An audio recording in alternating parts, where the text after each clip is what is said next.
ഇതാണ് വികസിത കേരളം. ഇന്ന് നമ്മളിവിടെ ഒന്നിച്ചു കൂടിയിരിക്കുന്നത് വെറും ഒരു തെരഞ്ഞെടുപ്പ് പ്രകടന പത്രിക പുറത്തിറക്കാനല്ല, ഒരു പുതിയ കേരളം സൃഷ്ടിക്കാൻ വേണ്ടിയുള്ള പ്രതിജ്ഞ എടുക്കാനാണ്. NDAയുടെ തെരഞ്ഞെടുപ്പ് മാർഗരേഖ ഇന്ന് ഈ വേദിയിൽ നമ്മുടെ ആരാധനായ ദേശീയ അധ്യക്ഷൻ ശ്രീ നിതിൻ നവീൻജി പ്രകാശനം ചെയ്യുകയാണ്.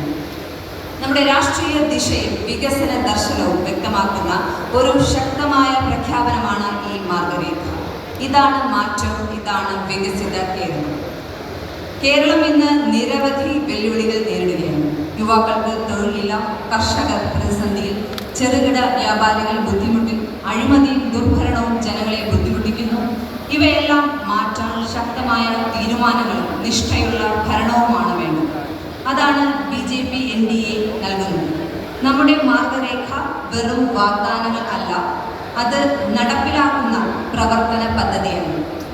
വാഗ്ദാന ലംഘനങ്ങൾ നിറഞ്ഞ അഴിമതിയും പ്രീണന രാഷ്ട്രീയവും വികസനമില്ലായ്മയും നിറഞ്ഞ 10 വർഷം നീണ്ട UPA ഭരണകാലത്തെ തൂത്തെറിഞ്ഞാണ് 2014 പ്രധാനമന്ത്രി മോദിജിയുടെ നേതൃത്വത്തിലുള്ള NDA സർക്കാർ രാജ്യത്ത് അധികാരത്തിൽ